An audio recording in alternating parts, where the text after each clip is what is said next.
The waiter was still smiling when she said it. Guess we should have thought about a plan B, huh?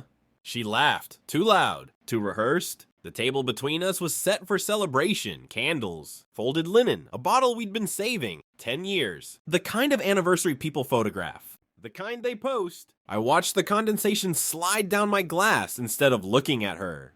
Plan B. The words didn't land like a joke. They landed like a slip, a crack in a voice trained to never crack. I felt the weight of my ring before I touched it. Gold. Warm. Familiar. A circle that had kept its promises better than the woman across from me. She was still smiling, waiting for me to laugh. I didn't. The room hummed. Cutlery clinked. Someone nearby whispered a toast. I slid the ring off my finger and set it on the table. Slow enough for her to see it happen. Fast enough to make sure she couldn't stop it. The smile died first. Then her eyes changed. "What are you doing?" she asked. My voice came out calm, flat, a different temperature entirely. Changing the tone. Silence stretched between us, thin and sharp. I could feel her recalculating, running through recent conversations, deleted messages late nights. I could almost hear the mental scrambling. The waiter cleared his throat. I didn't look away from her. Inside, something old and controlled was waking up. I hadn't come to dinner suspicious. That's the lie people expect you to tell yourself. The truth is uglier. Suspicion doesn't announce itself. It drips in slowly, patient as rust. There had been moments. Her phone face down. The new passcode, the way she'd started showering the second she got home, like time itself was something she needed to wash off. I told myself it was stress, work, aging, the 1,000 excuses long, marriages learn to breathe through. But the joke, Plan B, cut through all of that. It wasn't the word, it was the assumption behind it. The casual way she'd placed risk where there shouldn't have been any.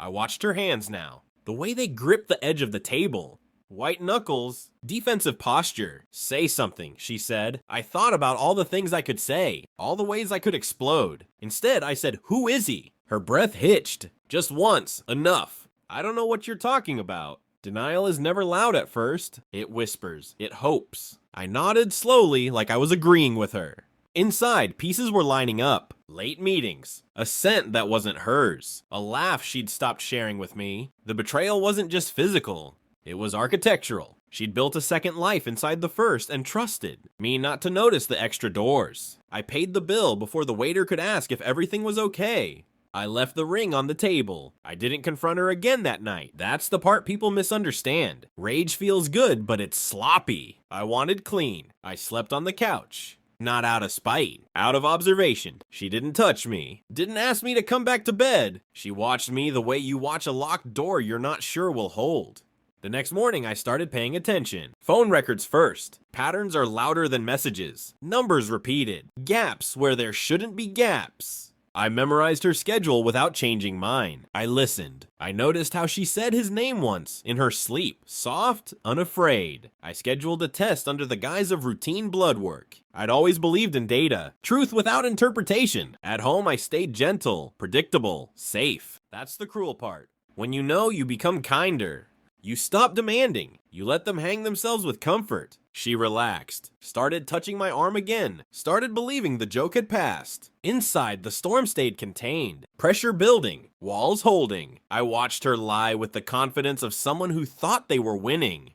Every day, I got closer to the edge of the truth, and I didn't blink. The envelope arrived on a Tuesday, plain, clinical, final.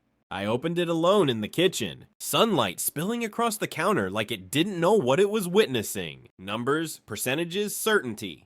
I felt nothing at first, then clarity, sharp, cold. That night I set the envelope on the table between us. Didn't slide it, didn't explain. "What's this?" she asked. "Open it." She did. Her face collapsed inward. Shock first, then panic, then something like grief. "No," she whispered. This doesn't. I watched her unravel, with the calm of someone watching. A storm through reinforced glass. "Who is he?" I asked again. This time she cried. Names poured out. Apologies. Explanations that arrived too late to matter. I nodded once. I'd already memorized his address. I didn't go to him. I went to her parents, her sister, our friends. I didn't raise my voice. I didn't embellish. I showed them the truth. I filed the paperwork without drama. Moved my accounts. Changed my routines. When she realized what was happening, it was already done. You planned this, she said, voice shaking. You trapped me. I met her eyes. No, I said.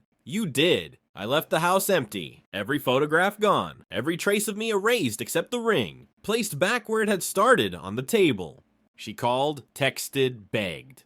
I didn't respond. Silence is a language she'd never learned to speak. I don't think about her anymore. I think about precision. About how control feels when it's reclaimed, not demanded. There's no satisfaction in watching someone suffer. Only balance. The anniversary came and went. No candles, no jokes, just quiet. I wear no ring now. And when people ask what happened, I tell them the truth. She made a joke. And I listened.